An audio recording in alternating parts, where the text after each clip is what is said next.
ये आगे इन लोगों ने अभी तक हमें इतना भ्रमित कर रखा था। परमात्मा चाहने वाले लोगों की कमी नहीं थी, और जिस कारण से ये अपने दुखों का निवारण करने के लिए संतों, ऋषियों, गुरुओं, विद्वानों, ब्राह्मणों के पास जाते रहते थे। अब उन्होंने फिर अपनी रोजी रोटी को इतना महत्व दे दिया कि जो अधिक से अधिक साधना बताने लगे उसी को अच्छा गुरु मानने लगे। जैसे आप पहले कोई पूजा कर रहे हो, किसी देव की पूजा कर रहे हो परंपरागत किसी पहले गुरु के बताई हुई, उससे लाभ नहीं हुआ, फिर आप किसी और संत के पास पहुंचे तो उसने आपको दो और बता दी।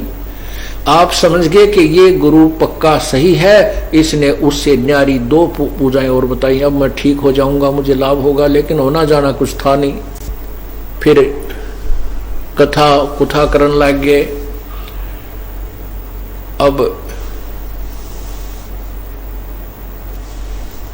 अपना रोजी रोटी का धंधा बना लिया, और जनता इतनी दूर होगी भगवान से कि वो अपने समाधान दुखों के निवारण के लिए या तो चोरी करने लगी, जैसे किसी का धन में लाभ नहीं हो रहा है, और किसी को किसी कारण से टेंशन होगी तो दारू पीने लगे, सुल्फाद इस तरह पीने लगे। यानी भगवान से जो मिलने वाला राहत था वो ना मिलने के कारण ये जनता अब जो है बुराइयों की तरफ चल पड़ी। परमात्मा से हमारे सभी दुख दूर होते हैं, धन में भी लाभ होता है, शरीर का दुख भी दूर होता है, हमारे तीन ताप भी पूर्ण परमात्मा की भक्ति से नष्ट हो जाते हैं। यहां तक काम बिगाड़ दिया कि एक समय एक मनीराम नाम का गुरुजी किसी गांव में कथा करे था, और ये इसे लालची हो गए कि एक दिन, 2 दिन, 4 दिन की कथा में तो इनका पूरा पट्टा नहीं, तो 30 दिन की कथा रख दी कि 1 महीने कथा करूंगा, एक गांव में 1 महीना कथा करूंगा। मनीराम नाम था उस गुरुदेव ब्राह्मण का। उधर से गांव के 2-4 बकवादी लोगों ने सोचा कि भाई, उन्होंने सोचा कि ये गांव में ब्राह्मण आया हुआ है और ये पाखंड कर रहा है, जिस दिन इसकी कथा का भोग पड़ना था उसी दिन उन्होंने एक सलाह की कि दिल्ली से एक लड़की ले आए जो डांस करती थी, उसका चंपाकली नाम था। और उन निकम्मों ने ये सोचा था कि भोग पड़ेगा उस दिन, कहीं गांव के लोग ब्राह्मण का नाच चढ़ा दे पैसे, उस दिन यहाँ नाचने गाने वाली बुला ली वह लड़की और वो सांग जोड़ दिया। अब ये कुदरती बात है, इस तड़क भड़क की तरफ यो मन आप पे खिंच जाता है। वो लड़की नाचने वाली आई तो सारा गांव वहां इकट्ठा हो गया। पंडित जी उधर ने भोग डाला, उसके 30 दिन में 30 रुपये आए दान के, 30 दिन में। और उधर से उस लड़की के डांस में, गाने गुणे में 500 रुपये का चढ़ावा चढ़ गया।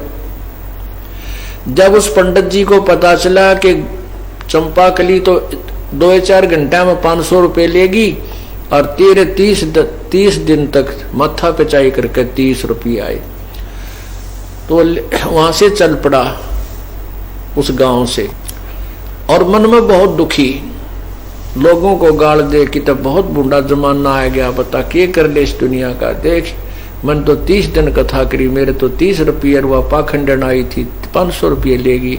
इसी चिंता में वो चला जा रहा था।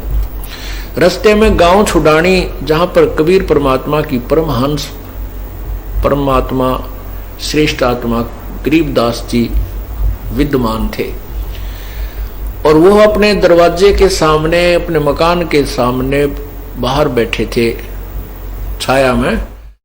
दरवाजे के अंदर जो मेन गेट होया कर उसमें बैठे थे। उधर से मनीराम जी जा रहे थे और वो वहां आकर बैठ गए। उनको पता था कि यहाँ संत गरीबदास जी अच्छे विचारवान व्यक्ति हैं, तो वहां बैठ जाते हैं। संत के पास, भगत के पास, कोई किसी का भी हो बैठने की चेष्टा किया करता है कि यहीं थोड़ी बहुत बात में लगी।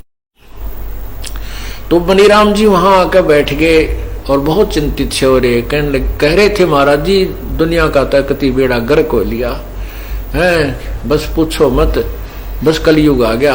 बहुत कुछ बातें कह रहा, दुखी सा हो रहा। नूना बतावा कहानी क्या है।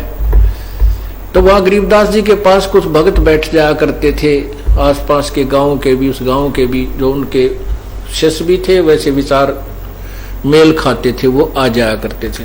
तब उन्होंने कहा, गुरुदेव, गरीबदास जी महाराज से पूछा कि गुरुदेव ये पंडित जी किस कारण से इतने दुखी हो रहे हैं, ये कारण भी नहीं बता रहा है, क्या बात है, इनको क्या ऐसी क्या परेशानी होगी जो इतना चिंतित है।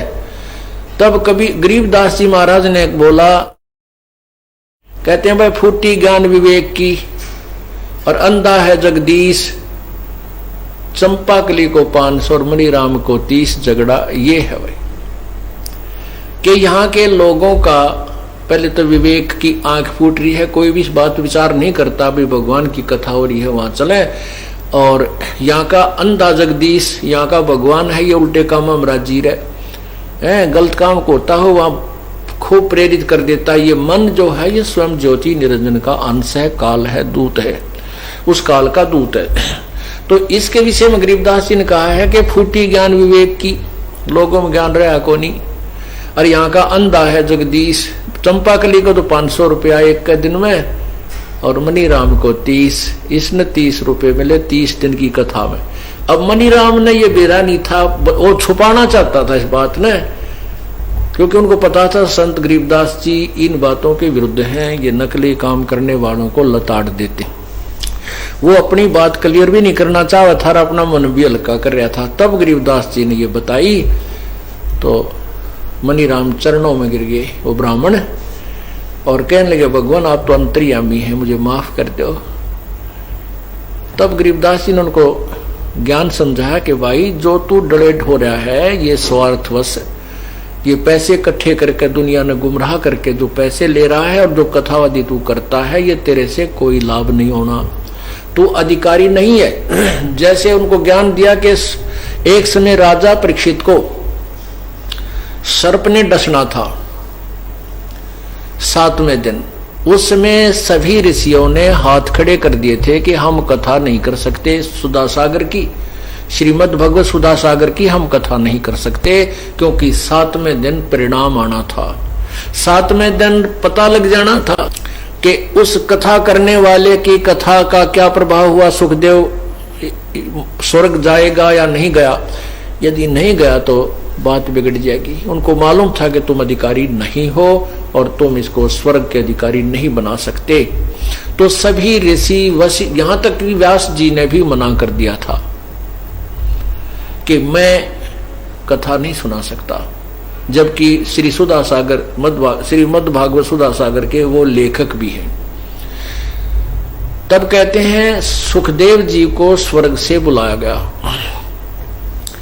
सुखदेव जी स्वर्ग में चले गए थे अपनी साधना करके, राजा जनक से उपदेश लेकर के, तो वो स्वर्ग चले गए थे। वहां से पांडवों ने परीक्षित के ही अपने खर्चे से, अपनी कमाई से वो विमान में बैठ कर आया इस पृथ्वीलोक पर, 7 दिन कथा सुनाई। सब वो सर्प ने भी डसा और मर भी गया परीक्षित, लेकिन वो सूक्ष्म शरीर का जीव जो है स्वर्ग तक पहुंच गया, क्योंकि राजा लोग पहले बहुत पुण्य किया करते थे, उन पुण्यों के कारण वो स्वर्ग तक पहुंच गया। स्वर्ग में अपने पुण्य कमाई को समाप्त करके फिर 84 लाख योनियों में उसको आना ही पड़ेगा। फिर भी जितना लाभ स्वर्ग तक का भी देना था वो भी अधिकारी के बिना नहीं हो सकता। तब उस मनीराम को समझाया, अपने कर्म मत बिगाड़ा भाई, ये पाप इकट्ठा कर लिया तूने। तब उस मनीराम ब्राह्मण ने उसी दिन से वो स्वार्थी काम त्याग दिया, कथा करना बंद कर दिया और गरीबदास साहिब जी की शरण ग्रहण की और अपना मोक्ष प्राप्त किया। बोलो सतगुरुदेव की जय।